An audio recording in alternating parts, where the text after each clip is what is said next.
Ako si Talasa D, masunuring anak, panganay sa 3 magkakapatid at tagapagmana ng dinastiya sa mundo ng politika. Matapos ang termino ng aking ama bilang alkalde, ako ang humalili sa pwesto. Akala ko ay sapat na ang sakripisyo ko hanggang sa ang lalaking minahal ko ng palihim ay pinakasal sa bunso kong kapatid. At ito ang kwento ng buhay ko. Breaking news. Ilang proyekto sa ilalim ng administrasyon ni Mayor Talasa D naudlot umano at walang malinaw na pondo. Isang whistleblower ang naglabas ng dokumentong magpapatunay sa di umano'y irregularidad ng mga proyekto ng lungsod at ang isyu ng kanyang angkan laban sa korupsyon. Mahinang saad ng sekretarya ni Talasa na si Mikay. Nakaharap si Talasa sa telebisyon sa loob ng opisina niya. Hindi niya alam kung mas pipiliin niyang basagin ang katahimikan o ang salamin ng telebisyon. Ngunit bilang isang D at panganay, tagapagmana at alkalde, she was taught to stay composed even when the world was already burning beneath her feet.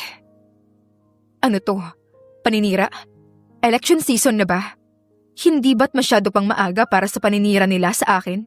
Lalo pat, ilang buwan pa bago ang pagbubukas ng candidacy para sa next election? Tanong ni Talasa at dama niyang nanginginig ang loob niya. Magta-3 taon pa lang siya sa pwesto. 3 taon ng paniniwala niya na kaya niyang buwagin ang anino ng pangalan ng kanyang ama na si Mayor Teo D. Isang haligi ng politika sa kanilang bayan na kinatatakutan ng marami. Ngunit sa likod nun ay ang samot-saring paninira dahil sa iba't ibang issue patungkol sa ilegal na negosyo ng mga D. Nais niyo po bang maglabas ng post para sa negatibong balitang ito? Tanong ni Mikay habang hawak ang kanyang iPad.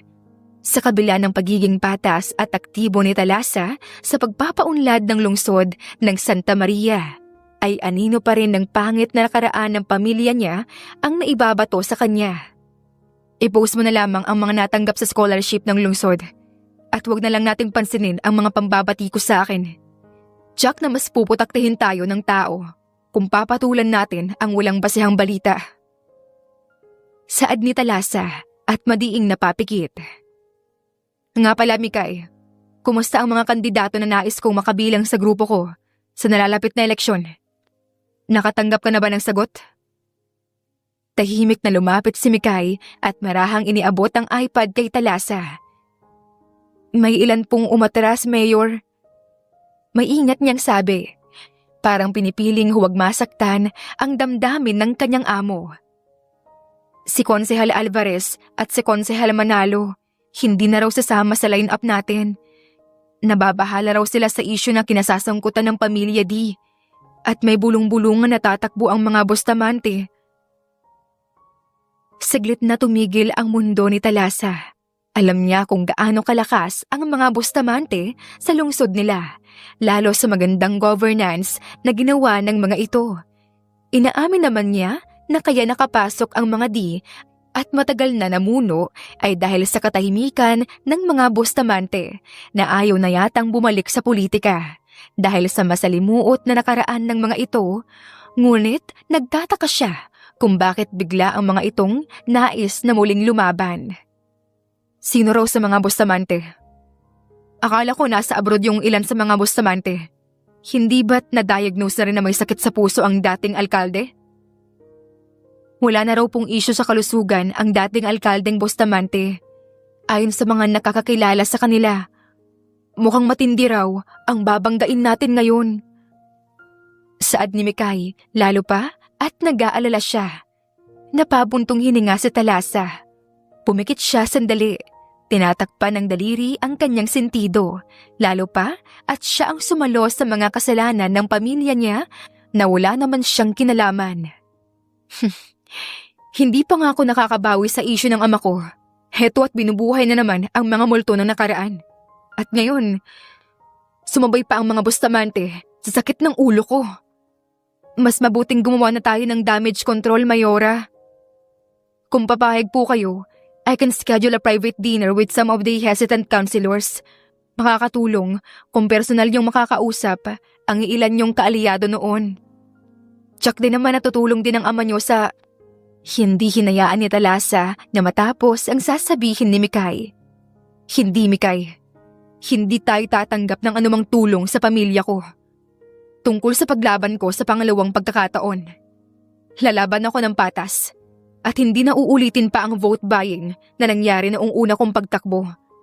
Ang nais kong gawin mo ay hanapan mo ako ng impormasyon tungkol sa strategies ng mga Bustamante. Alamin mo kung sino ang makakalaban ko at kung saan galing. Hindi ako papayag na matalo sa labang to. Agad namang sumunod si Mikay. Samantala, sa kalagitnaan ng kanilang pag-aasikaso sa mga issue, ay nakatanggap si Mikay ng imbitasyon tungkol sa binyag ng anak na bunso na kapatid ni Thalassa. Mayor, pupunta po ba kayo sa binyag ng pamangkin niyo? Tanong ni Mikay dahilan kung bakit napabuntong hininga si Thalassa. Hindi ako pupunta, Mikay. Hindi ka pupunta dahil hanggang ngayon hindi mo matanggap na kinasal si Leo kay Thea. Mapait siyang napangiti nang maalala ang sakit ng nakaraan kung saan pinaasa siya ng kanyang ama na kay Leo siya ipapakasal. Tatanggapin niya lamang ang tungkuling ipagpatuloy ang nasimulang politika. Napatingin si Thalassa sa malayo, sa bintanang tanaw ang mapayapang lungsod na tila ba walang alam sa ingay na unti-unting gumugulo sa kanyang mundo.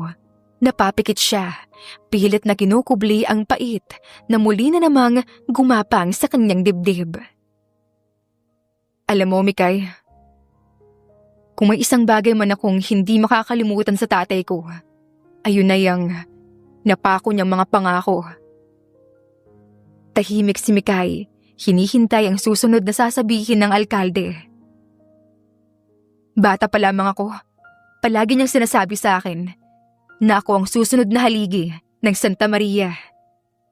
Na kung kaya ko magsakripisyo, kaya ko ring makuha ang lahat, kapangyarihan, respeto, at pati ang pinakamamahal ko.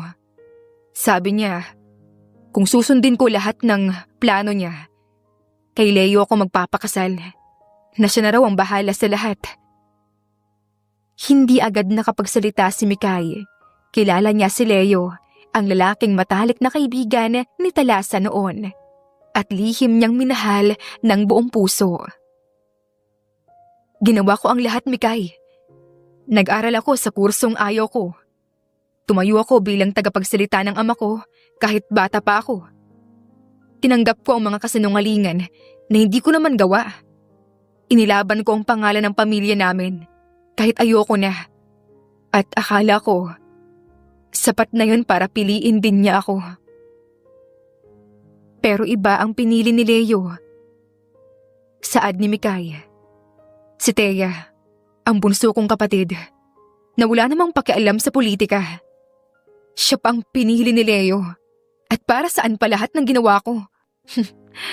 Para sa isang pangakong hindi naman pala totoo. Parehong walang imik ang dalawa. Tanging mahinang hum ng aircon at ang patuloy na pag-ikot ng city fan ang naririnig. Sabi mo nga, Mikay, mas makabubuti kung kausapin ko ang mga konsehal. Pero sa totoo lang, pagod na ako. Hindi lang sa politika, kundi sa mga kasinungalingan na buwabalot sa buhay ko. Pero lalaban ka pa rin, hindi ba? Tanong ni Mikay, marahang nilapag ang iPad sa mesa. Dahil kung hindi ikaw, sino pa? Tahimik na napatingin si Thalassa sa kanyang sekretarya. Saglit siyang hindi sumagot, pero sa kabila ng lahat, unti-unting bumabalik ang determinasyon sa mga mata niya. Lalaban ako, Mikay. Pero hindi para sa pangalan ng mga di. Lalaban ako para patunayan na may puwang ang katapatan sa mundong nilamon na ng kasinungalingan. At ano pong gagawin natin sa binyag? Hindi ako pupunta. Aniya, muling bumaling sa mga dokumento sa mesa. Ipahatid mo na lang mga regalo ko. Mas nais kong makausap ang mga Bustamante, Mikay. Po? makikipagtagpo ka sa mga Bustamante? Gulat na tanong ni Mikay. Oo, nais kong makilala ang makakatunggali ko. Gusto ko makipag-usap na hayaan na munang mapatunayan ko na hindi korap ang isang talasadi. Gagawin ko po kaagad ang invitation upang mapadala sa mga Bustamante, Mayora. Dumating ang araw ng pagkikita ni Talasa at ng posible niyang katunggali. Maulan noong gabing iyon. Sadyang malayo ang lokasyon ng cafe. Isang lumang bahay na ginawang coffee shop sa hangganan ng Santa Maria at kalapit bayan. Tahimik, madilim at walang masyadong dumaraan. Perpektong lugar para sa mga lihim na usapan. Nakaitim na coat si Talasa. Tahimik siyang naghintay habang nilalaro ang mainit na tasa ng kape sa kamay. Hindi pa rin siya sigurado kung bakit siya pumunta. Hindi pa rin siya sigurado kung ano ang aasahan sa mga Bustamante at kung sino ang makakausap. OMG, Mayora! Don't tell me na ang nag-iisang tagapagmana ng Bustamante ang lalaban ngayong halalan. Malalaki ang matang tanong ni Mikay sa kanya. Nalipat ang tingin nila sa isang lalaking kapapasok lamang sa loob. Halatang mataas ang pinag-aralan at suplado. You know him? Talasa ask. Kunot ang noo niya habang nakatitig sa lalaking papalapit na sa kanilang pwesto. Sinong hindi nakakakilala sa isang Kyle Bustamante, Mayora? Halos mapatalon si Mikay sa kilig. Mabilis niyang tinaas ang tingin. Naroon si Kyle, naka-dark blue na polo at may dalang payong na basa sa ulan. Kyle Bustamante. Sagot niya, may bigat ang tinig. Akala ko, ang iyong ama ang siyang makakalaban ko. Ngumisi si Kyle, tinitigan si Talasa na para bang kilalang kilala niya ito. Ikaw naman ang pinakaayaw kong tawaging kaalyado. Umupo siya sa tapat ni Talasa at nilapag ang isang envelope sa mesa. Bago mo pa itanong, ako ang makakalaban mo. Nanatiling tahimik ang dalaga habang tinititigan ang envelope. Pinatawag mo ba ako para imbitahan at maging kaalyado mo? Bilang iyong bise? Dagdag ni Kyle, nagtaas ng kilay si Talasa. Hindi ba obvious? Gusto mong makita kung gaano na ako kahina para makalusot kayo sa susunod na eleksyon. Umiling si Kyle at natawa sa kaangasan ni Talasa. Wala naman palang kwenta ang pagpunta ko rito. Are you threatened, Mayora? Anong ibig mong sabihin? What do you want? Bakit hindi mo ako diretsuhin kung para saan itong pag-uusap na ito? Pasimpleng sinanyasan ni Talasa si Mikay upang iwan na sila ni Kyle at yun naman ang ginawa ng sekretarya. Huwag kang tumakbo bilang alkalde sa nalalapit na eleksyon. Diretsahang saad ni Talasa kaya natawa ng malakas si Kyle. At anong gagawin mo kung hindi ako pumayag sa utos mo? Nangiinsultong tanong ni Kyle habang malamig na nakatitig sa magandang mukha ni Talasa. Tell me, Miss Talasadi, ipapapatay mo ba ako? Katulad ng ginawa ng angkan mo sa mga inosenteng mamayan na nais lamang manirahan sa lupang kanila naman dapat. Wala kang alam, kaya wala kang karapatan na husgahan ako. Hindi ako magwi-withdraw ng candidacy. Naglaban ang titig nila ni Kyle kaya't napahawak sa sentido niya si Talasa. Nais niyang manalo upang ipamukha sa pamilya niya na kaya niyang manalo nang walang anumang tulong mula sa masama. Hindi ba pwedeng nais ko lang tapusin ang termino ko? Alam ko kung gaano kalakas ang pamilya mo sa lungsod na ito, kaya nais mong umatras na lamang ako upang wala ka ng malakas na kalaban. Pananapos ni Kyle sa nais sabihin ni Talasa kanina. Nais mo akong gamitin, Talasa.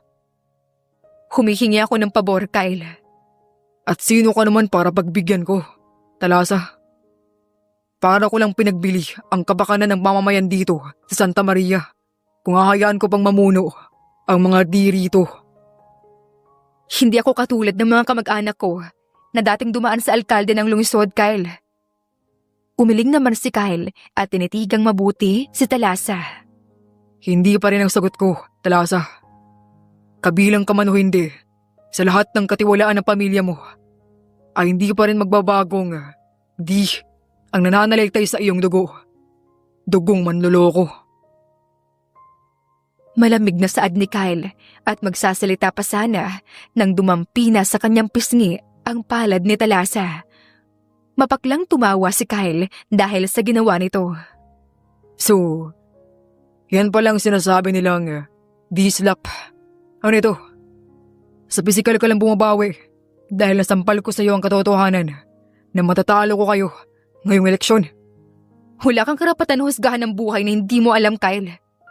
Kung alam mo lang kung anong impyerno ang pinagdaanan ko para lang makatayo sa pwesto ko. At gusto mong maawa ko? Hindi. Gusto kong maramdaman mo na wala akong utang sa'yo. Wala akong kailangan patunayan sa'yo, Kyle. Gusto kong matapos ang termino ko dahil may mga taong naniniwala pa rin sa akin. Hindi lang dahil di ako. Tumayo si Talasa at saka tumungo sa pinto. Ngunit bago pa tuluyang makalabas ay nagsalita pa si Kyle. Kung gusto mo ng respeto, huwag kang humiling ng pabor habang ang pangalan mo ay may dugo ng nakaraan, Talasa. Lumaban ka ng patas. Hindi yung nakikiusap kang umatras ako upang sigurado ang pagkapanalo mo. Tumigil si Talasa pero hindi na siya lumingon. Sa halip, dara-diretso siyang lumabas ng cafe. Iniwan si Kyle na mag-isang nakaupo. Sa sumunod na araw ay galit pa rin si Talasa. Hindi siya pinatulog at tanging si Kyle ang nasa isip niya. Nang sila ay nasa munisipyo para magtrabaho ay pumasok si Mikay. Mayora, maingat na lapit ni Mikay habang nagbubukas si Talasa ng mga ulat. Alam kong ayaw muna ng mga proposal ko na medyo hindi na ayon sa professionalism. Ano na nasa isip mo ngayon? Umupo si Mikay, sumuliyap muna sa pinto kung sarado bago nagsalita.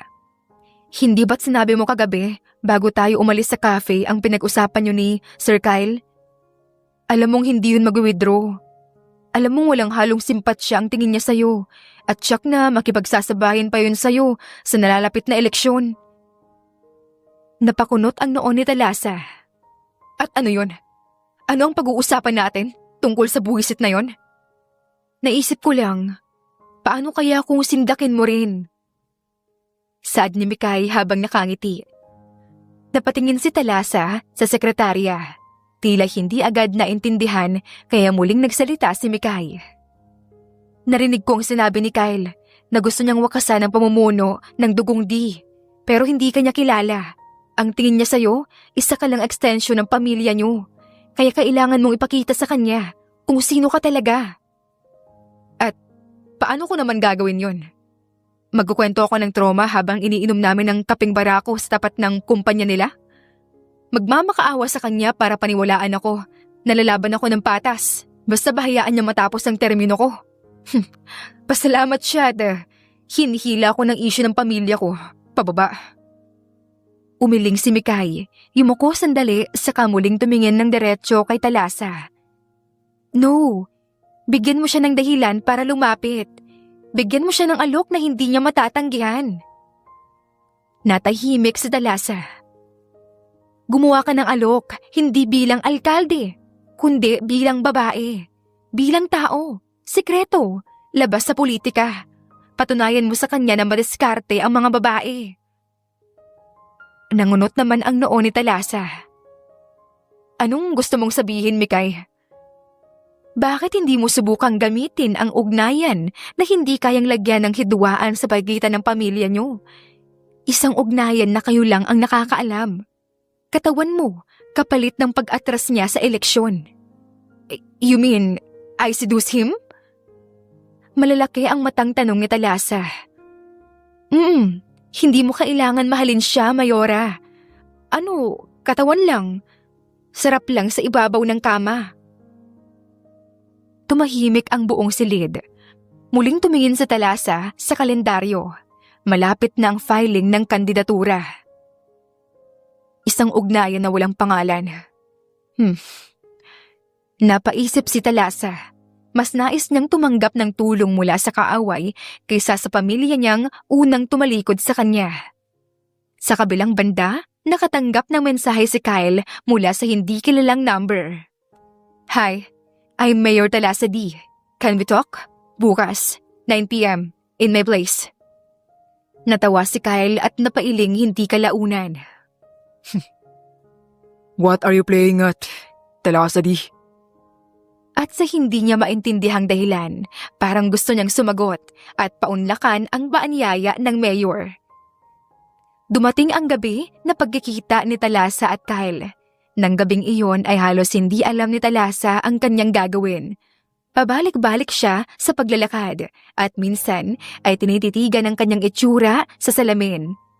Nakasuot siya ng pinabili niyang pang-90s kay Mikay at sa hindi malamang kadahilanan ay kinakabahan siya dahil sa loob ng robang suot ay ang tila nakulangang tela ng suot niyang 90s upang maakit si Kyle.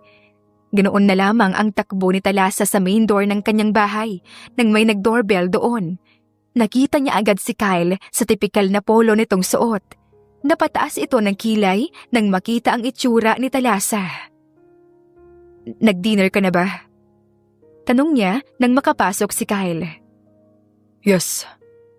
Para saan ito, Mayor Talasa? Nakangising tanong ni Kyle. So, this is how a mayor entertains guests? Hindi kita inaanyayahan bilang bisita.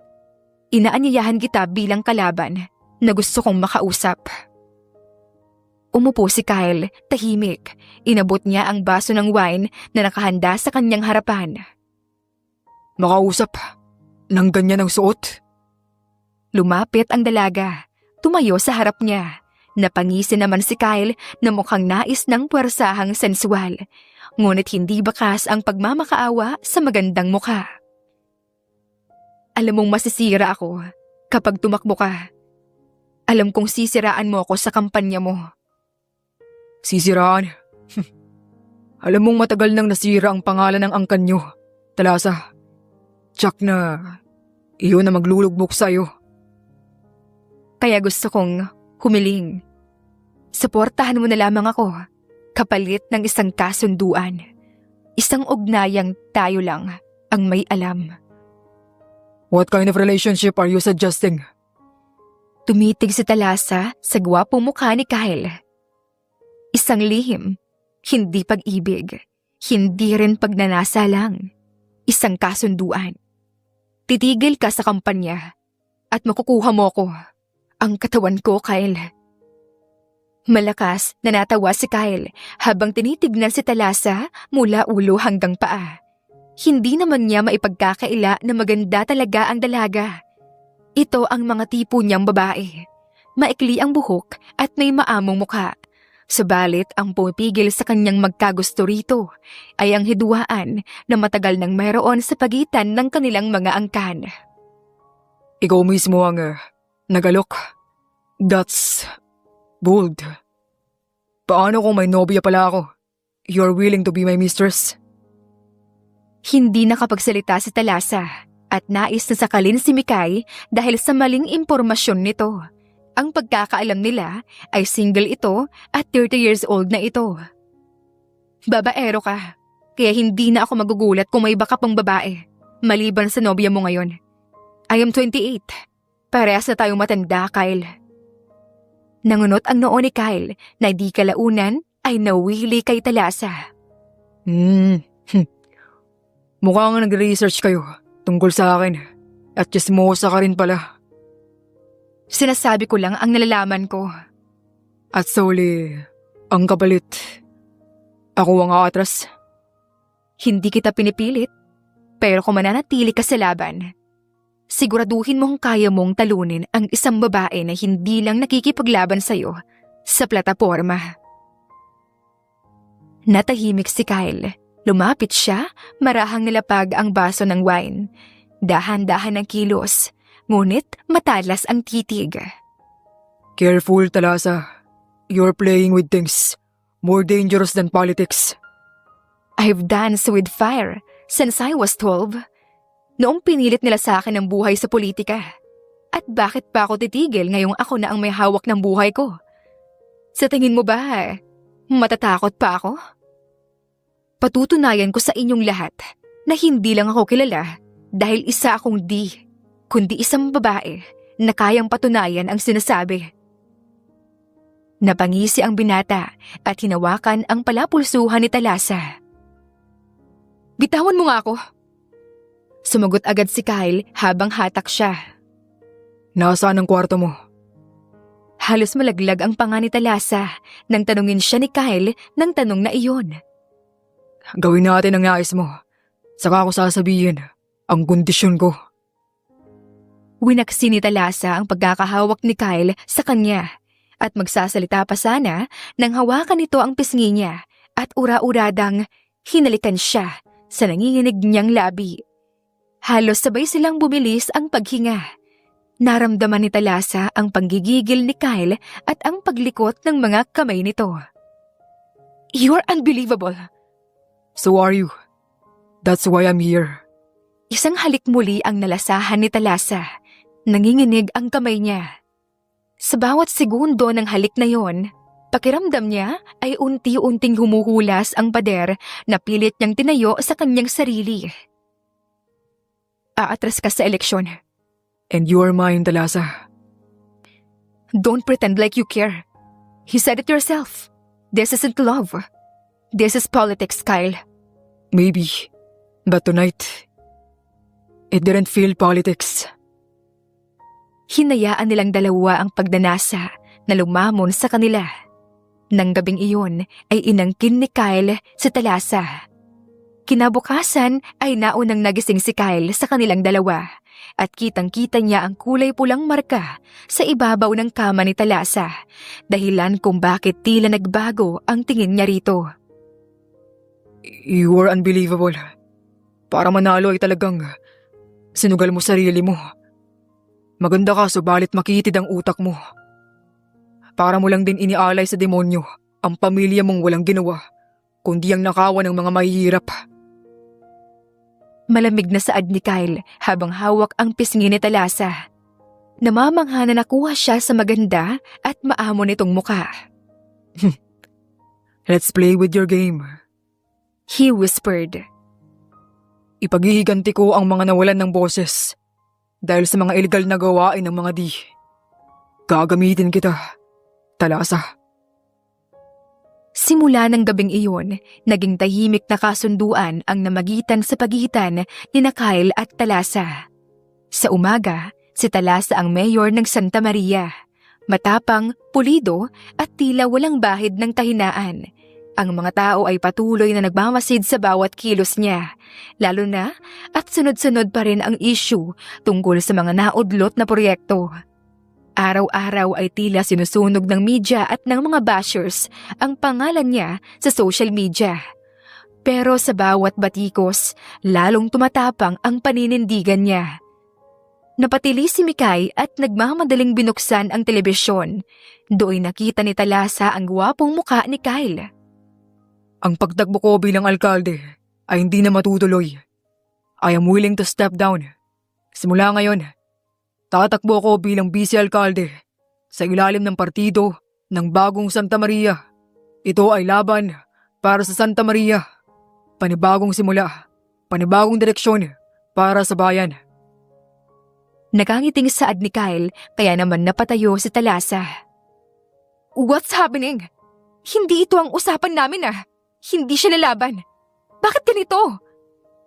Inis na saad ni Thalassa, lalo pa at alam niyang makakahatak si Kyle ng mga konsehal. Hindi lang yon, Mayor, kundi ang mga inimbita mong mga konsehal ay kabilang na rin sa partido nila. Mahinang saad ni Mikay, kaya naman napahawak sa noon niya si Thalassa. Naiinis dahil tila hindi tumupad si Kyle sa usapan. Ang nais lang naman niya ay suportahan siya nito.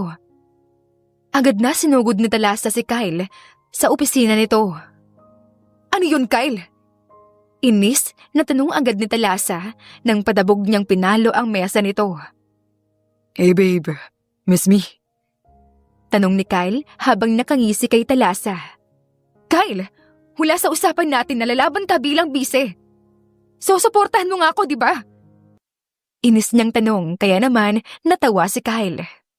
Babe, hindi naman pwedeng umatras lamang ako nang walang dahilan. Anong sasabihin ko sa kanila? Umatras ako dahil lang hinain mo sa akin ang katawan mo. Ano bang kinakatakot mo, Talasa? Hindi na isang bustamante ang makakalaban mo sa eleksyon.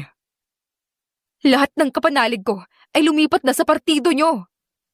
Lower your voice, Talasa. Kung ayaw mong angkinin kita rito at marinig mula sa labas yung ungol mo. Namula ang dalaga dahil dito at sa mukha ng binata sa harapan ay hindi ito nagbibiro. Hindi ako susunod lang, Talasa. Hindi mo ako gagamitin nang walang kapalit. Ang kapalit ay ang katawan ko, Kyle. Natakot si Talasa nang tumayo si Kyle at hinuli ang palapulsuhan niya at hinatak kung saan. Nang makapasok sila sa banyo ay napatili siya nang basta na lang siyang binuhat ni Kyle at pinaupo sa countertop ng banyo bago siniil ng isang mabalasik na halik. Napaungol ang dalaga. Pero sa di kalaunan ay sinagot ang mapangahas na halik ni Kyle. Muli ay may nangyari sa kanilang dalawa at muling hinayaan ang pagnanasa na lumamon sa kanilang dalawa. Ganoon ang naging setup nila ni Kyle. Nadadalas ang pagkakataon. Siya si Talasa, ang babae na sa kabila ng lakas, ay pinipiling humiga sa tabi ng lalaki na dapat sana ay kaaway niya. Hindi rin ito purong pagnanasa. Ito ay isang laro na pareho nilang pinasok. Isang entrapment na habang tumatagal ay lalong nagiging mahirap takasan. Isang gabi sa kondo ni Talasa. Tila nauubos na oras ko sa paglilinis ng pangalan ko sa media. Hindi ko na maalala kung kailan ako huling tinawag na mayor na walang kasamang insulto, Kyle. Paano ako mananalo kung iniipit mo ako? Bakit kasi hindi ka na lamang sa partido ko sumali? Nakahilig sa sofa si Kyle, hubad baro, lalo pa at kakatapos lang may nangyari sa kanila ni Talasa. May hawak siyang baso na may whiskey. Then stop trying to be perfect, Talasa. Cause you're not. Hindi mo kailangan napakita na hindi ka natitinag. Alam kong natitinag ka. At isa pa, hindi ko na pwedeng bawiin ang kandidasi ko. 2 linggo na lang ay eleksyon na. Imbis na pilitin mo akong umatras, ay mag-focus ka na lamang sa pagpapalakas ng partido mo. Saad ni Kyle, kaya humaba ang nguso ni Talasa at pinipigilang maiyak. Pakiramdam niya ay ang baba niyang uri ng babae para lang tanggapin ang kapalaran na maging babae ni Kyle na halata namang may galit pa sa kanya. Hindi niya alam kung bakit ayaw niyang wakasan ang kung anong meron silang dalawa. Easy for you to say. Wala kang pangalan na kailangan linisin. Wala kang pamilya na katulad ng sakin na walang ibang ginawa kundi alalahanin ang kapangyarihan nila. Talagang wala akong dapat linisin, lalo pa at hindi kami sakim. Isa kang hindi ba? Usap-usapan ang mga mangyayaring vote buying mula sa pamilya mo. Totoo ba yun, Talasa? Malamig niyang tanong at binaba ang hawak na baso. At sa tingin mo, papayag akong magpagamit sa kanila? At bakit hindi? Nagpapagamit ka nga sa akin, di ba? And yet you're here. Sa piling ng anak ng karibal ng pamilya mo. And yet you're here. Nakahubad sa aking sofa habang nagpapahinga dahil hindi rin mahindian ang init na dala ko. Masama ang pinukol nilang tingin sa isa't isa. Hindi ito laro-laro lang. Ilang linggo ang lumipas, lalong naging madalas ang tagpo nila. Natuto na si Mikay na huwag nang magtanong kapag biglang magpapasundo si Talasa sa 10 oras ng gabi. Isang gabi, habang nanonood ng balita si Kyle sa unit ni Talasa. Ano ito? Ginamit mo ang pondo ng emergency response para pambili ng SUV na luho mo? Talasa, hindi mo bank account ang pera ng mga mamayan. Naiinis si Talasa na binagsak ang hawak na ballpen dahil may mga dokumentong pinipirmahan. May nakita ka bang bagong SUV sa bakuran ko? Hindi ako nagnakaw. Bakit ba naniniwala ka sa pambabati ko sa akin? But perception is power, Talasa. Hindi sapat na malinis ka. Kailangan, kita rin lahat ng kalinisan mo. Huwag mong sabihing parte ka ng illegal na negosyo ng pamilya mo. Tumigil ka nga.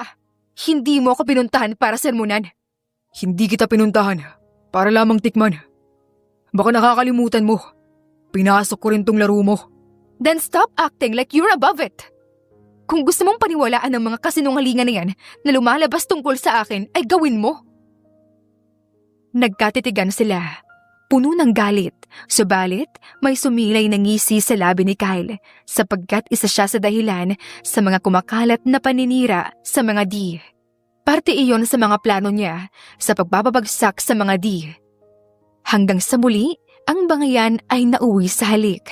Sa isa pang gabi, tahimik habang nakahiga sa kama ang dalawa. Palaging nauuwi sa pag-uusap matapos magtalik.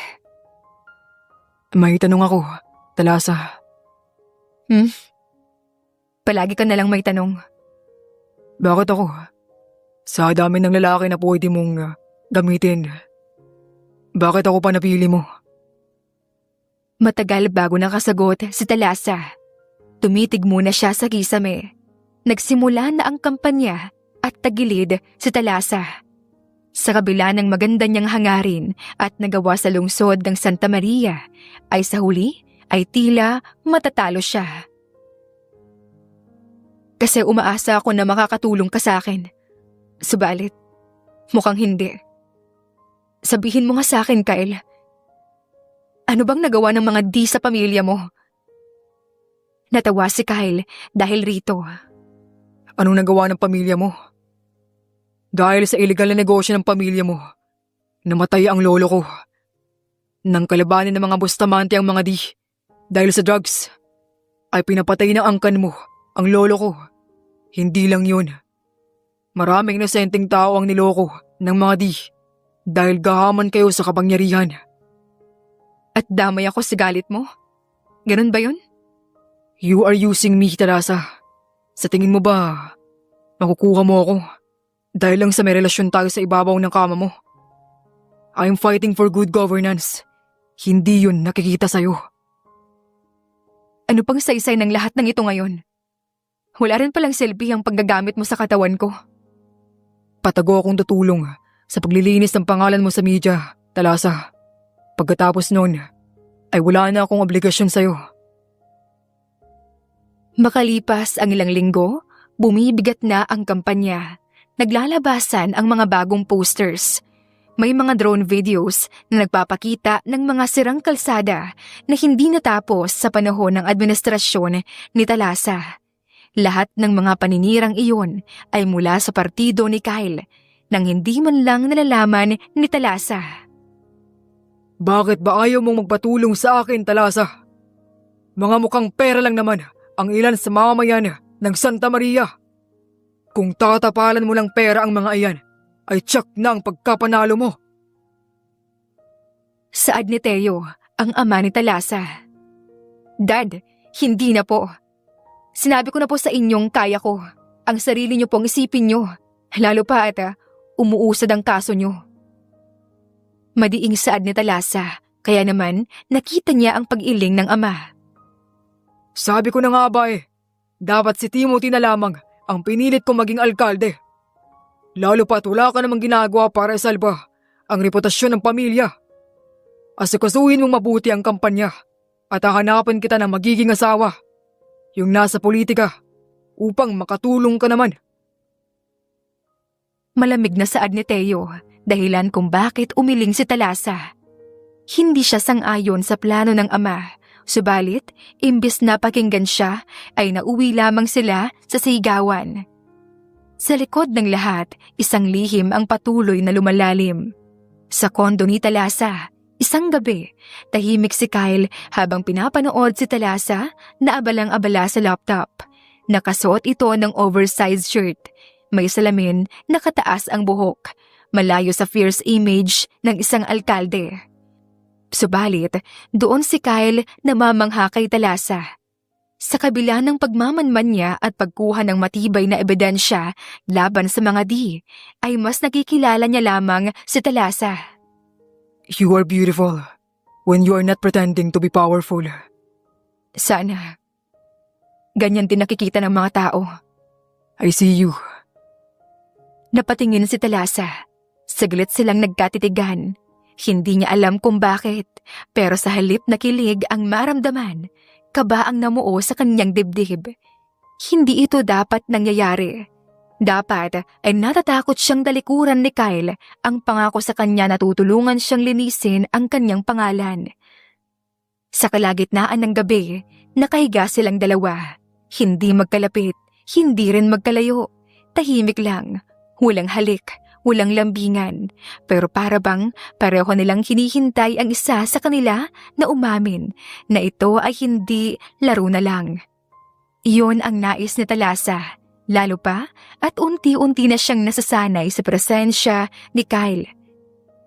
Matapos ang nakakapagod na kampanya, ay uuwi siya para lang hintayin na dumalaw sa kanya si Kyle kinagabihan.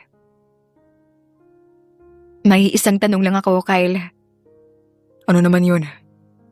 Tanong ni Kyle habang hinahaplos ang malambot na braso ni Talasa. Muli na naman na may nangyari sa kanila.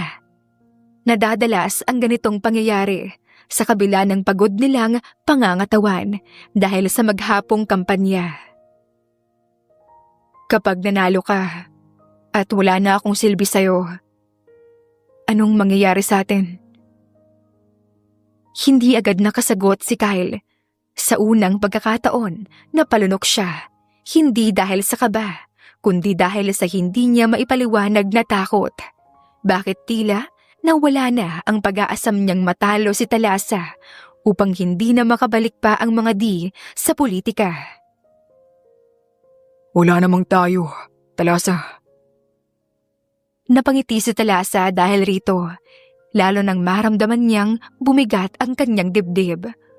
Upang makabawi sa sakit, ay agad siyang sumampa sa ibabaw ni Kyle, dahilan upang magulat ang binata.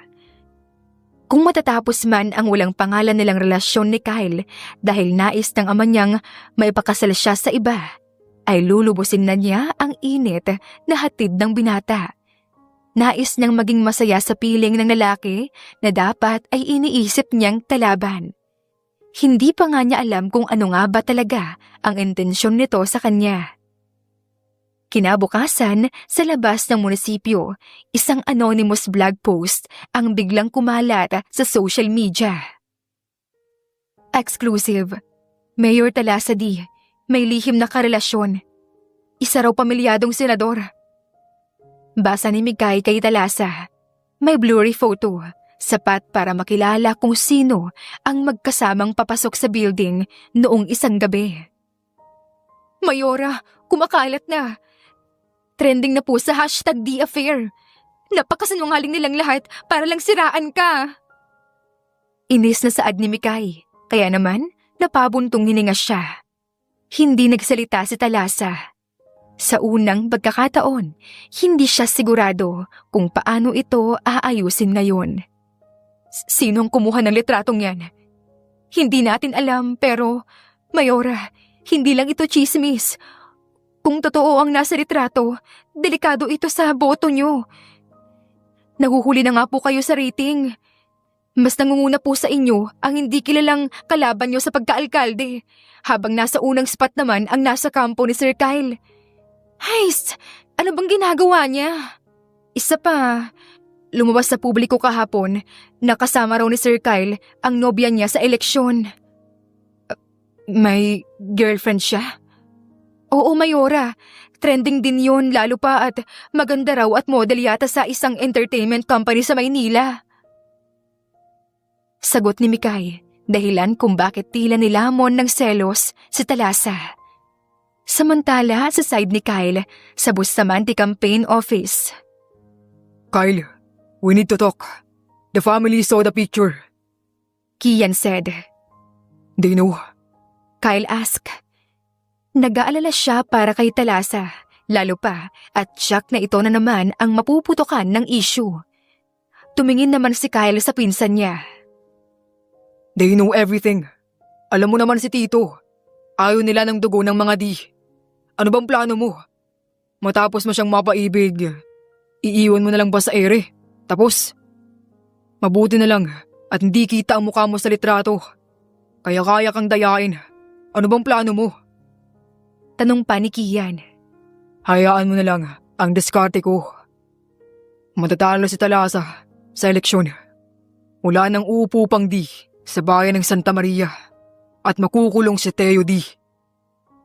Sagot ni Kyle habang umiinom ng vodka sa kanyang opisina. Maliwanag na ang plano niya, subalit kapag nakikita niya ang maamong mukha ni Talasa, ay tila umaatras siya. Kinagabihan, hindi nagparamdam si Kyle kay Talasa. Nag-aalalang naghintay si Talasa kay Kyle. Kahit wala naman siyang karapatan na mag-alala. Hindi sila, walang sila, at hindi dapat. Pero sa dami ng gabi na ginugol nila sa pagitan ng kasinungalingan, parang naging totoo ang lahat. Naka-formal wear si Talasa, isang eleganteng black gown na fitted sa bewang. May event kasi para sa kanilang mga lumalaban na kandidato. Pinaunlakan na lamang niya ito, lalo pa at nais niyang malinis kahit papaano ang pangalan niya. Pero hindi niya inaasahan, si Kyle ay naroon din. At hindi nag-iisa. Dumating si Kyle suot ang navy blue suit. Mukhang walking campaign shirt ng mga ito. Kasama niya si Olivia, ang sinasabing rumored girlfriend nito. Isang model, sosyalin, at mukhang hindi nasusunog sa araw. Kasama rin ang assistant ni Kyle na si Kian. Bumulong sa tabi ni Talasa si Mikay, habang palihim na nagsusubo ng pagkain mula sa buffet. Mayora, ayun na sila. Yung sinasabing Olivia? Grabe, may eyelashes na pangwalis. Hindi naman ako threatened. Sagot ni Talasa, pero parang gusto niyang ihagis ang wine glass sa pader dahil ilang gabi siyang hindi pinapansin ni Kyle. Napansin ni Kyle si Talasa mula sa kabilang mesa. Lumapit ito habang hawak pa rin ang bewang ni Olivia. Mayora, di ko inakala na pupunta kayo sa simpleng event na ito. Naiinis si Talasa na nais na lamang niyang sampalin si Kyle, subalit pinigilan niya ang sarili niya. Sayang, akala ko may patalent portion eh. Pwede sanang sumayaw ng tinikling ang nobya mo. Actually, pwede kayong partners. Pasimpleng natawa si Mikay, ganoon din si Kian, samantalang nakakunot ang noo ni Kyle. Oh, you are Talasa. I heard so much about you. Saad ni Olivia.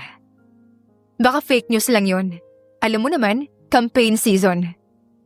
Inirapan niya si Kyle at tumalikod na. Subalit hindi nagtagal ay nakarinig sila ng asaran mula sa grupo ni Kyle kasama ang kapartido nito. Biglang hinawakan ni Kyle si Olivia sa baba at hinalikan ito sa labi. Matagal habang tila napapatay ang ilaw sa paligid ni Talasa. Ang mga waiter napatigil sa paglalakad. Si Mikay nabailaukan dahil sa ginawa ni Kyle. Mayora, red flag! Saad ni Mikay habang umiiling-iling.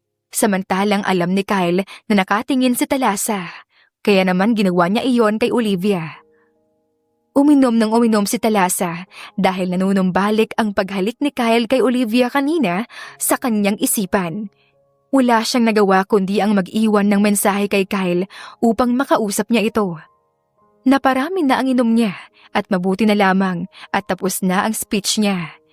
Umalis si Talasa sa eksena. Diretsyong pumasok sa restroom. Dala ang heels na gusto na niyang ipukpok sa ulo ni Kyle. Habang palabas si Kyle sa venue, biglang lumitaw si Talasa. Nakasandal sa kotse, may hawak na bubble tea. You followed me? Hindi ako galit ha. Hindi rin ako selosa. Pero kung gusto mong ipakitang laruan lang ako, dapat sinabihan mo na ako para nakagawa ko ng script.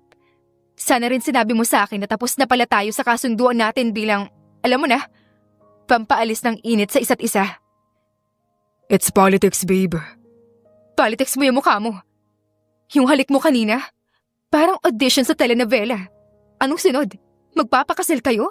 Tapos ako magiging literal na mistress mo? Natawa ng bahagya si Kyle.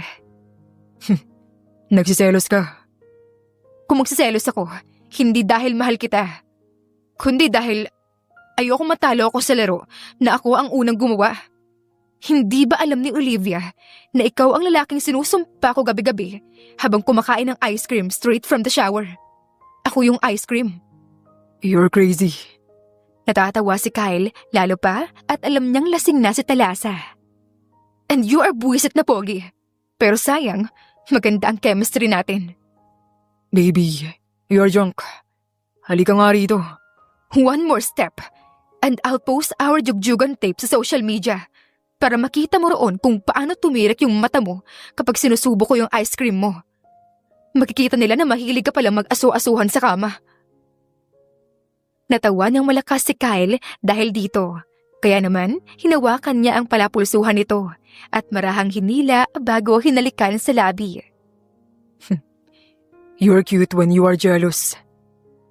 Nagkasagutan, nagkatitigan, nagkatawanan silang dalawa ni Thalassa. Pero sa ilalim ng lahat ng iyon, nanatiling nakatago ang mga damdamin na hindi nila maamin. Pero may mga matang nakamasid sa kanilang dalawa. Ang ama ni Thalassa. Inuwi ni Kyle si Thalassa at natatawa siya nang pinisil nito ang bibig niya habang tinatanggal niya ang suot nitong sandal. You kiss her. Bulong ni Thalassa. Nakita ni Kyle ang pagpatak ng luha sa mga mata ni Thalassa. Bakit hindi ka nalang umamin sa akin na nagsawa ka na sa katawan ko? That's not true, Thalassa. Natigilan siya sa naging sunod-sunod na hikbi ni Thalassa. I love you. I love you, Kyle. I fell. I lost. Tila nanlamig ang buong katawan ni Kyle nang marinig ang salitang nais niyang marinig mula kay Thalassa. Game over.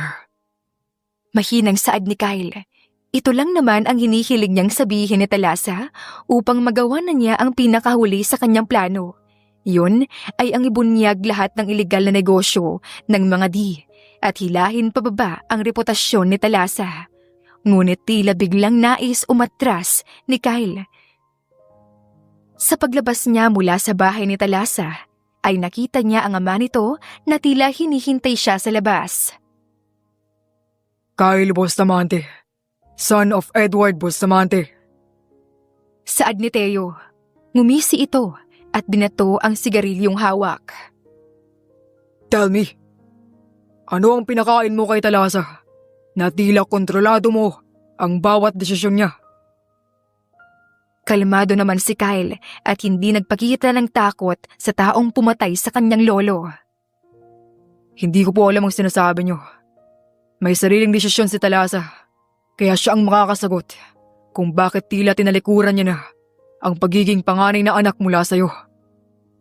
Sagot ni Kyle, lalo pa at iyon ang natanggap niya mula sa kanilang source sa loob ng munisipyo.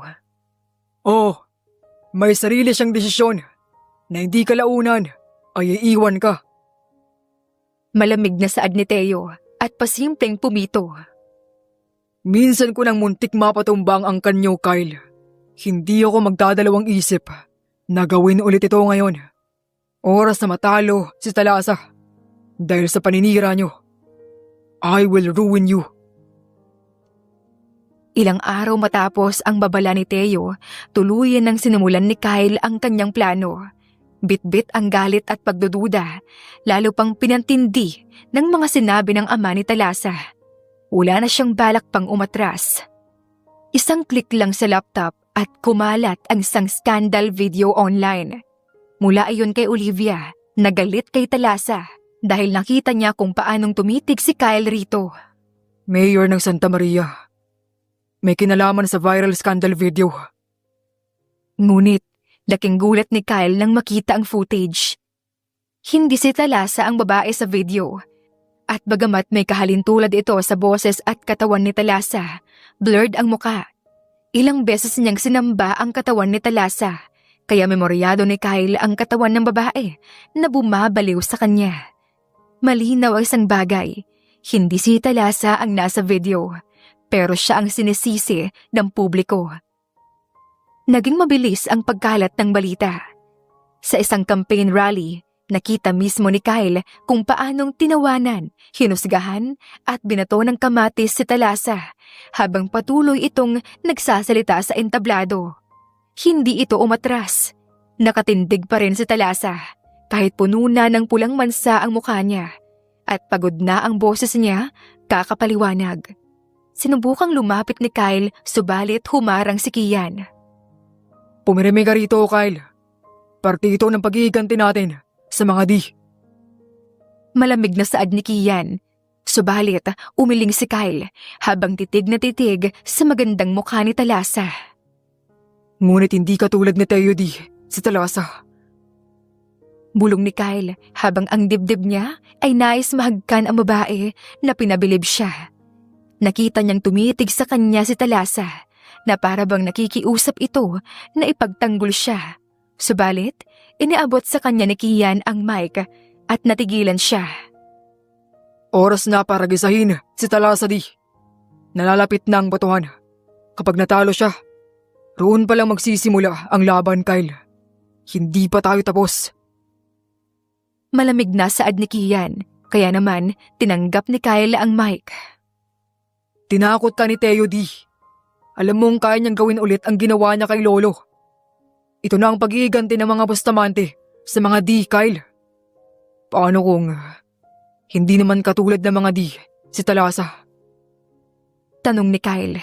Tila nais umatras sa planong yurakan ang pagkatao ng babae na pinag-alayan siya ng lahat-lahat. Isa pa rin siyang di, Kyle. Hindi kayo pwede. Madiis saad ni Kian. Lumapit si Kyle sa entablado. Hawak ang mikropono. Tumigil ang ingay ng mga tao. Nakatitig siya kay Thalassa.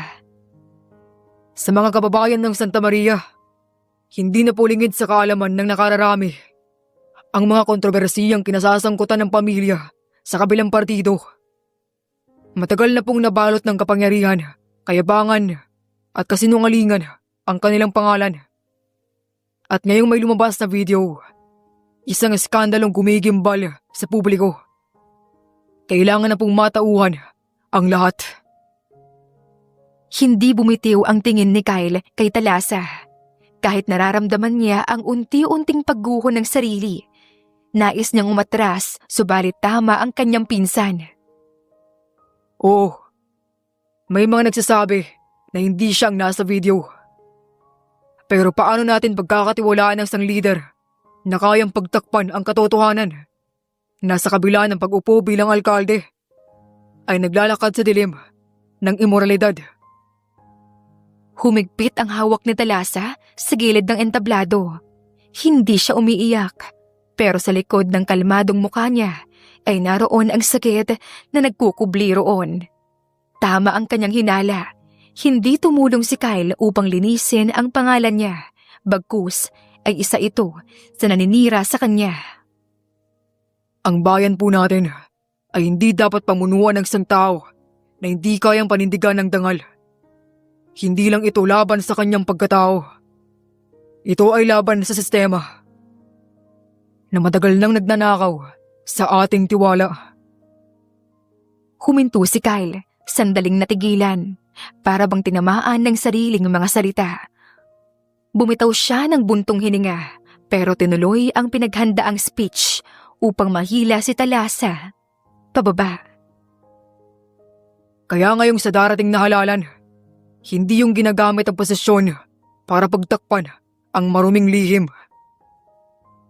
Pagsapit ng huling linya, pinili niyang ibaba ang tingin.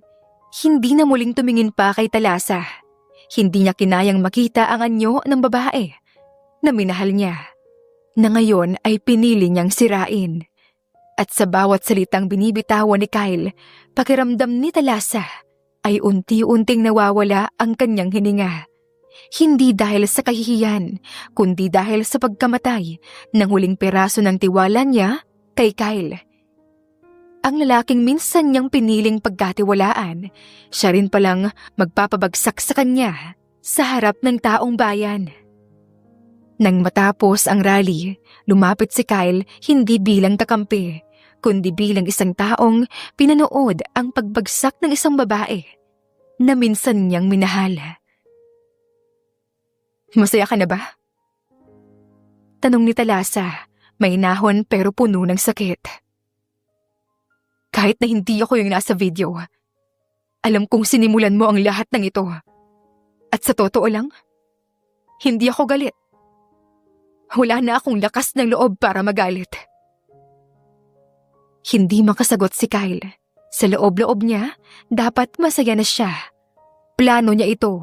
Ganti niya ito sa ama ni Thalassa. Pero bakit parang may mali? Bakit parang mas masakit makita si Thalassa sa ganoong kalagayan kaysa sa mismong alaala ng pagkamatay ng kanyang lolo? Habang papalayo si Thalassa, dala ang dignidad na kahit binabato ay hindi niya tinapon. Naramdaman ni Kyle ang hindi niya inaasahang emosyon. Guilt. At sa ilalim ng guilt na iyon, takot.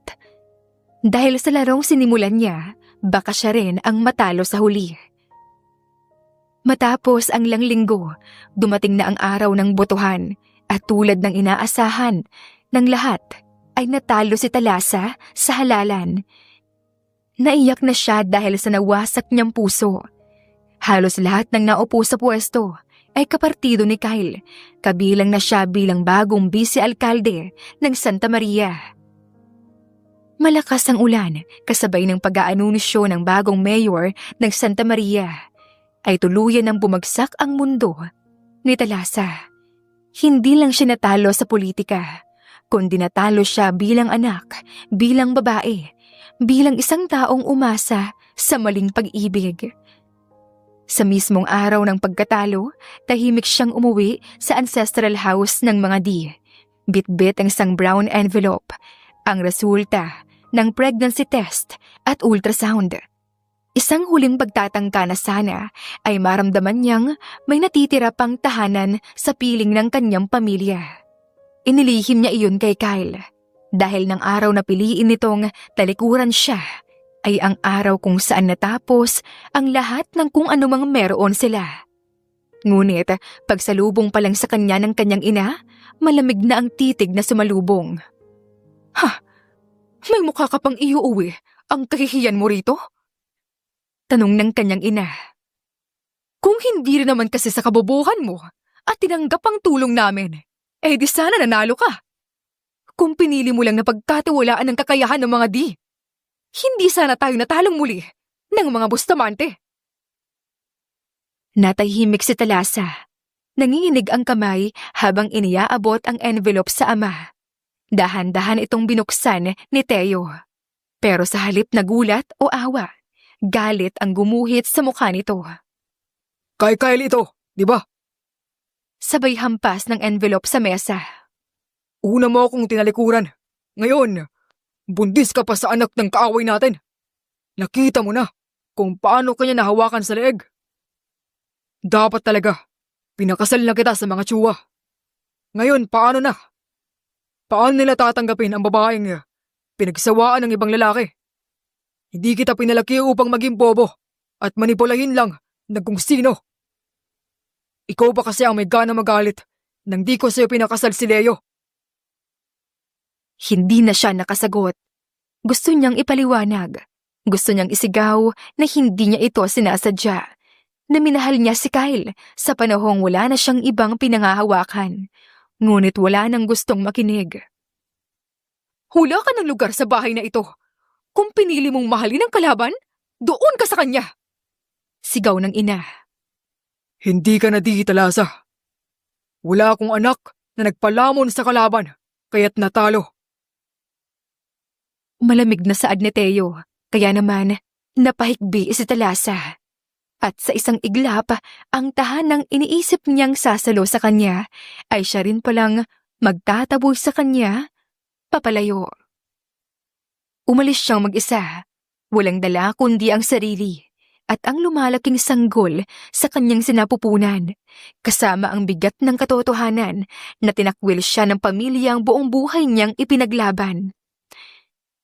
Isang gabi matapos mailuklok ang mga bagong lider ng lungsod ng Santa Maria, pinili ni Talasa na tumuloy sa isang maliit na apartment.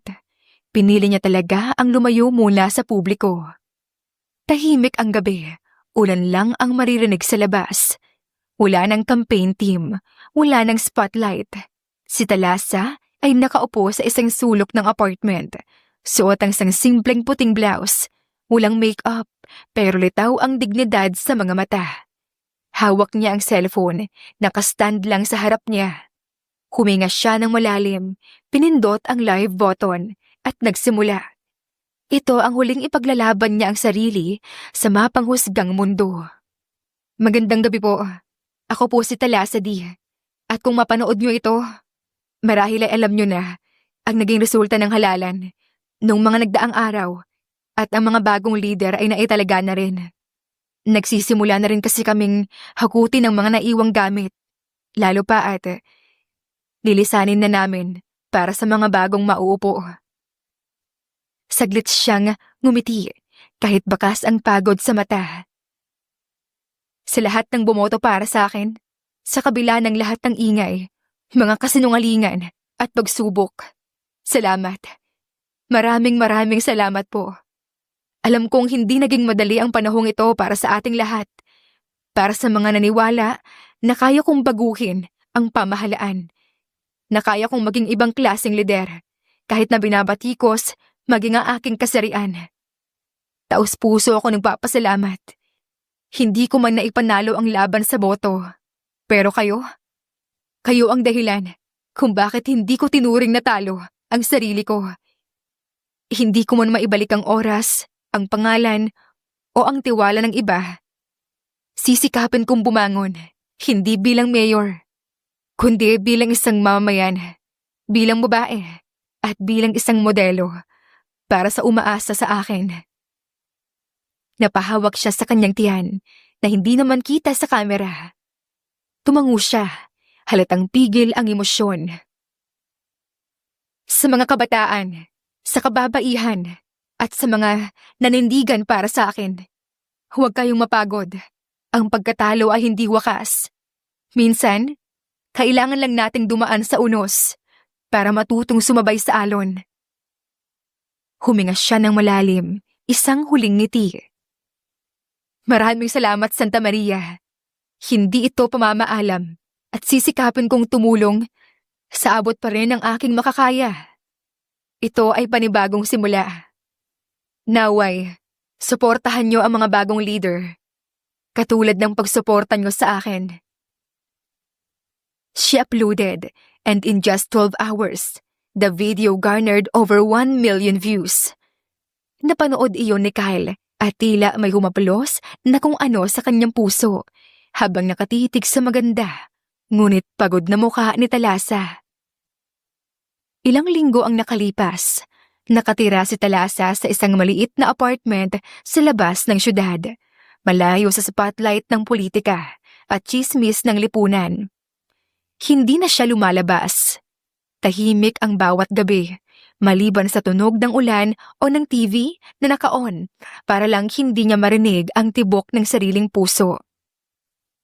Isang araw, natanggap niya ang balita na may bago ng isinasampang kaso laban sa mga D. At nangunguna si Kyle sa mga naglabas ng ebidensya. Lalong nadurog si Talasa. Hindi lang siya ginamit. Pinatay ni Kyle ang pagkatao niya sa publiko. At ngayon, unti-unti rin niyang ibinabaon ang buong pamilya niya sa lupa. Lumipas ang mga linggo, ngunit hindi nawala sa isip ni Kyle ang huling tingin ni Talasa. Hindi galit, hindi takot, kundi yung klase ng sakit na tahimik, pero ubos na tila ba pagod na itong lumaban pa. Isang uri ng tingin na nananahimik sa labas, pero sumisigaw sa loob. Nanalo siya sa halalan. Lahat ng kanilang plano ni Kian ay unti-unting natutupad, Ang pagbagsak ng mga di, ang pag-angat ng bagong partido, ang pagsira sa political dynasty na kumitil sa kanyang lolo. Pero sa bawat tagumpay na dumarating, parang may nawawala. Isang gabi, habang nag-iisa sa kwarto ng bagong opisina, pinatawag mo raw po ako. Saad ni Mikay na kasalukuyang nililinis ang opisina ni Talasa upang kunin ang natitira nitong gamit. Gusto ko lang malaman kung ayos lang ba si Talasa. Simula nang mag-post siya tungkol sa pagkatalo niya, ay wala na akong balita pa sa kanya. Mahinang saad ni Kyle, kaya naman napataas ang kilay ni Mikay. Bakit kayo nagtatanong? Gayong kayo naman ang dahilan kung bakit nalugmok sa kahihiyan si Ma'am Talasa. Alam mo, Sir Kyle, kasalanan ko talaga lahat ng to eh. Dapat hindi ko na siya pinilit makipaglaro ng amoy sayo. Eh di sana kahit na inaasahan ang pagkatalo niya, ay nasagip pa ang kahihiyan niya dahil sa ginawa niyo. Inis na saad ni Mikay, kaya naman napabuntong hininga si Kyle. Mikay, gusto ko lang tanungin kung ayos lang siya. She's fine. Kakayanin nun, no? Nakaya niya nga sa mga walang batayan na panghuhusga mula sa inyo. Nakayanan niya rin ang pagtatakwil sa kanya ng mga di. Oo, isa siyang di. Subalit hindi iyon batayan para hatakin ang pangalan niya dahil lang sa kasalanan ng pamilya niya. Madiing saad ni Mikay. Tumigil sa paghinga si Kyle. Ilang sandali pa tinawagan niya si Kian. Hanapin mo kung sino ang nagpakalat ng scandal video, Kian. Wala sa usapan natin na sisirain natin ng ganoon si Talasa. Kaya hindi naman masama kung lilinisin natin ang pangalan niya. Relax! Tapos naman na ang halalan. Hayaan mo na. Saad ni Kian, subalit umiling si Kyle na para bang nakikita siya ni Kian. Hindi, Kian. Lilinisin natin ang pangalan ni Talasa sa skandal na hindi naman niya ginawa. Bakit? Nag-aalala ka pa ba sa ex mo? Natatawang tanong ni Kian. Huwag mo siyang tawaging ex ko. Di mo alam ang buong pangyayari. Don't tell me nahulog ka na talaga sa kanya. Hindi na sumagot pa si Kyle. Binaba niya ang tawag. Naghahanap siya ngayon ng kahit na anong balita tungkol kay Talasa. Ngunit tila nawalan na ito ng bakas. Hindi ito nagpapakita sa media. Tahimik ang social media accounts. Lahat ng koneksyon niya, putol. Kung gusto mong malaman kung nasan si Talasa di, hanapin mo sa District 9, sa lumang apartment complex sa likod ng car wash. Saad ni Mikay, lalo pa at napapansin niya ang panggugulo sa kanya ni Kyle, kahit sa bago niyang department sa City Hall. Hindi pa nakakalabas si Kyle nang muling magsalita si Mikay. Huwag mo siyang istresin. Saad nito at hindi siya agad naintindihan ng binata. Sa District 9, kung nasaan si Talasa, ay mabigat ang hakbang ni Kyle habang umaakyat sa second floor ng gusali. Simple, luma, tahimik. Ang hangin ay maalinsangan, may mahinang pagkulog at may bahagyang ingay mula sa karatig na palengke sa ibaba. Bawat busina ng tricycle at tawanan ng tambay ay parang sagabal sa tahimik ngunit mabigat na gabi ni Kyle. Pawisan ang palad niya habang hawak ang cellphone. Ilang segundo nang nakatayo sa tapat ng pintuan ni Talasa. Lalo pa at hinihintay niya si Mikay dahil ito ang sasama sa kanya para sa susunod na check-up niya kinabukasan. Kumatok si Kyle. Talasa? Mahinang tawag niya. Pagbukas ng pinto, bumungad ang babae. Walang make-up, nakatali ang buhok at nakasuot ng manipis na sando at maikling shorts. Pawisan din ito, mukhang kagagaling lang sa pag-aayos ng gamit o general cleaning. Anong ginagawa mo rito? Tanong ni Talasa habang may hawak pang walis. Kailangan kitang makausap. Para saan? Tumistigo laban sa pamilya ko? Hindi ka ba talaga titigil, Kyle? Tapos na. Under investigation ng pamilya ko.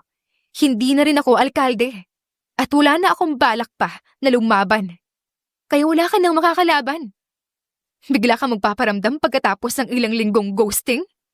Timing naman. May tinatapon na akong basura sa buhay ko.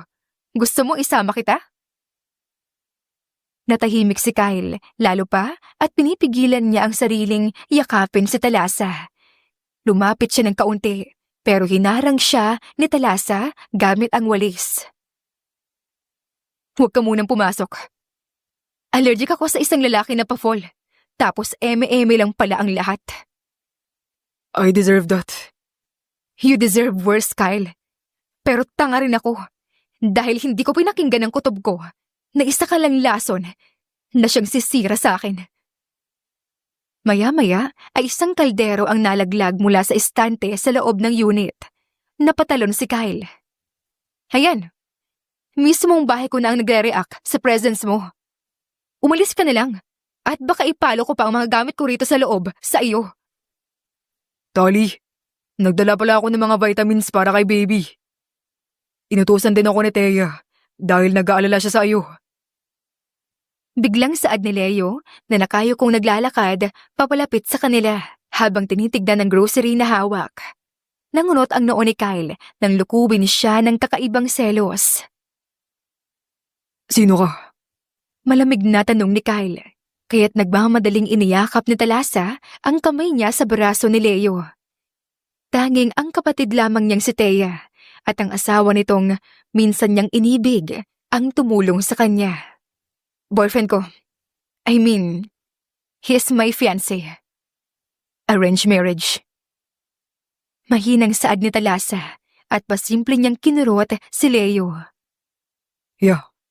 Hi, I'm Hindi na ituloy ni Leo ang sasabihin dahil naunahan siya ni Talasa. He is Evan. Yes, Evan. Evan, halika na sa loob.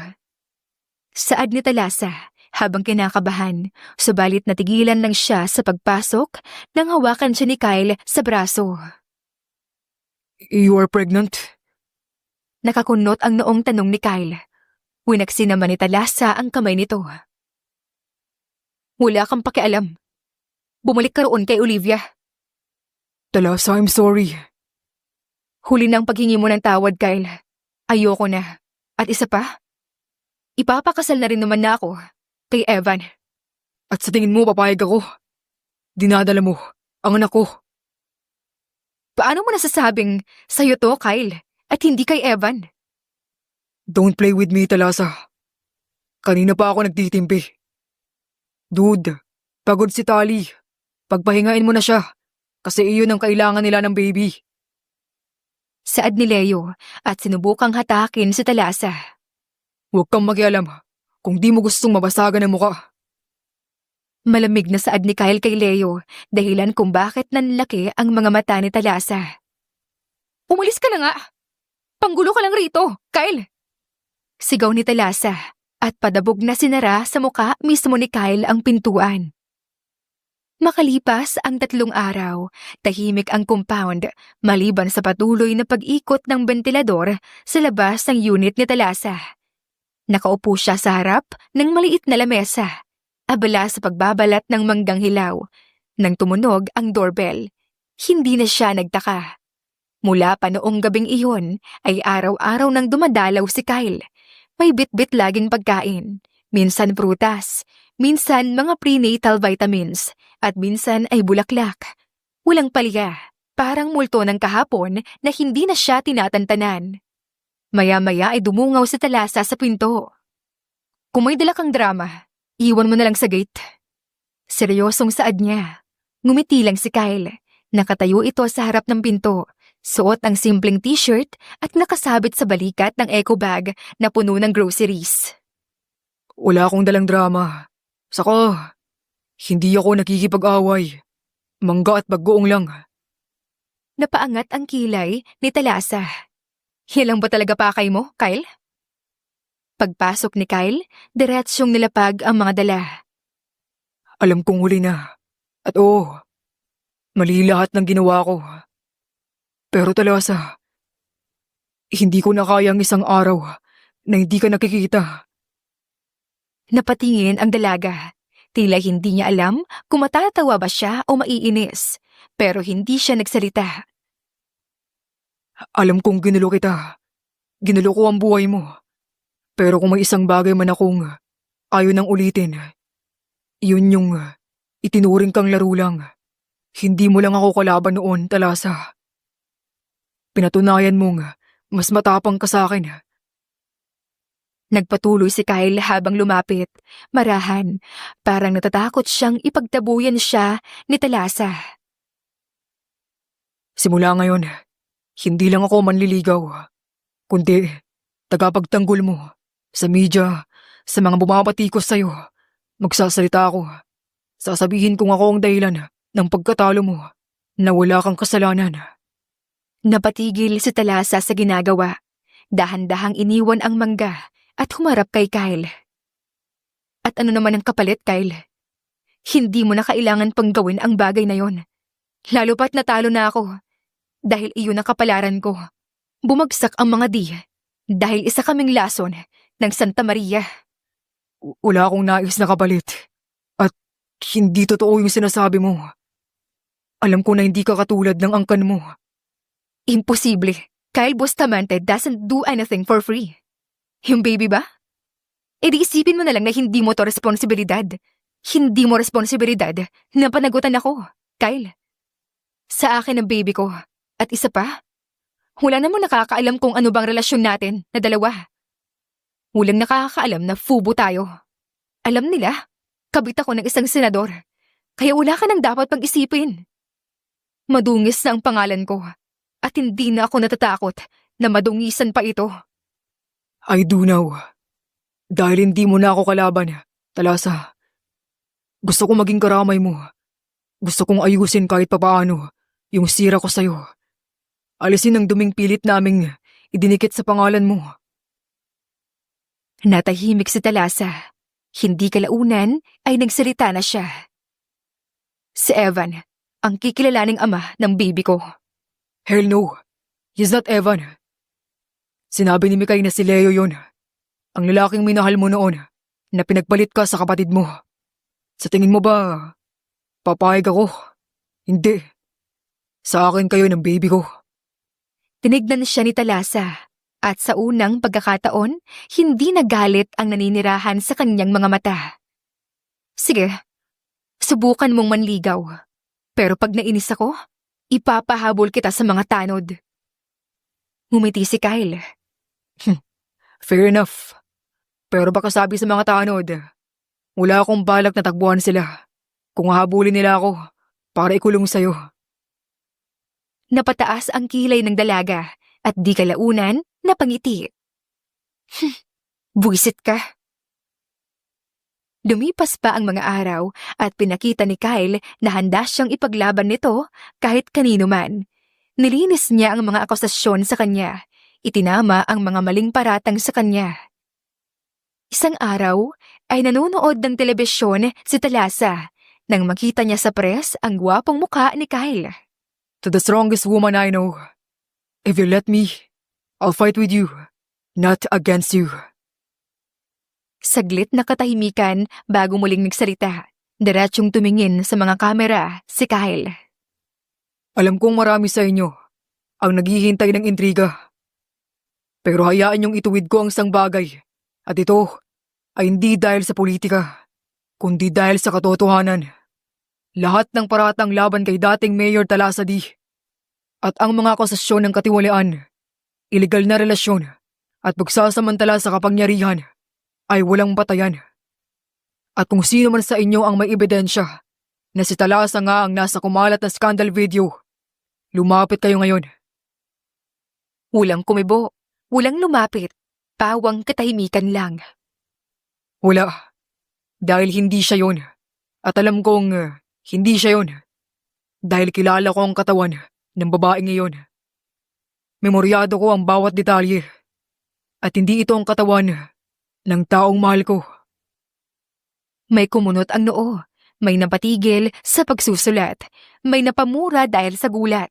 Inaasahan na ito ni Kyle. The woman in that video is not Talasadi, and I should know. Because the woman I love. Kinakabahan siya, pero tuloy ang titig niya sa kamera. Is the mother of my child. The woman who changed the way I see life. And the woman I want to marry. Her name is Talasadi. And she deserves more than silence. She deserves respect and love. Sabay niyang nilabas ang isang dokumento, mga resulta ng internal investigation. Nagpasimula ako ng investigasyon sa campaign team ko. Lahat na nagpakalat ng peking balita at edited photos, ngayon ay under formal complaint. Alam ko, late na ako para bumawi sa lahat ng sakit na naidulot ko sa kanya. Pero hindi pa uli ang lahat para itama ang mali. Sa harap ng maliit na TV, sa District 9 unit ni Talasa, nakaupo siya. Namumugto ang mata, pero hindi mapigilan ang mapangiti. Nakatulala. Sabi ko na nga ba kinain na ni Vice ang sarili niyang mga sinabi. Saad ni Mikay, natawa si Talasa sa gitna ng paghikbi. Buwisit siya. Ginamit pa pangalan ko sa press con. Kasi naman, Mayora, memorisado raw niya yung katawan mo. Kinikilig na saad ni Mikay. Talagang memoryado niya. Ilang beses kaya niya itong nilamutak. Tarantado talaga yun. At sa bawat araw na lumilipas, dahan-dahang muling bumukas ang puso ni Talasa. Hindi dahil sa pagsisisi ni Kyle, kundi dahil sa pangakong this time, she would love with her eyes wide open. Nagpakita si Kyle kinabukasan sa harap ng pintuan ni Talasa. You turned this into something I didn't want. And now, I don't even know if I want to leave. Dapat hindi mo yan ginawa, Kyle. Paano na lang ang pangalan ko? Pangalan ng mga Bustamante. Hindi pangalan ko ang iniisip ko ngayon. Then what? You. Sa simpleng gabi sa District 9, lumuhod si Kyle sa harap ni Talasa. Hawak ang maliit na kahon. Hindi ko napapakinggan ang pangalan namin, ang politika o ang mundo. Ikaw ang pipiliin ko, araw-araw. Pakasalan mo ako, Talasa di. Napangiti si Talasa, hindi dahil sa singsing, kundi dahil sa wakas. Totoo na ang lahat. Ang bilis mo naman po. Dati, nilabanan natin ang isa't isa. Ngayon, pipiliin na natin ang isa't isa. Ilang buwan ang lumipas at tuluyang sumuko na si Talasa sa pagmamahal. Sa isang tahimik na simbahan, ikinasal sila. Wala ng kumpanya, intriga o galit. Tanging pagmamahalan lang ang namayani. Hindi apelyido o boto ang mahalaga. Ang mahalaga ay ang taong pinipili mong mahalin. Kahit na wala kayong dapat patunayan. Dahil naniniwala sila ngayon na ang tunay na pagmamahal ay hindi tungkol sa pangalan o ang kapangyarihan, kundi sa tapang na itama ang mali at piliin ang tao na mahal mo, kahit pa ilang beses kayong nasaktan. At iyon ang pinili nila ni Talasa. Ang kanilang pagmamahalan, kahit na puno ng galit at sakit ang nakaraan ng kanilang angkan, dahil walang mali sa pagmamahal. Wakas. Ako si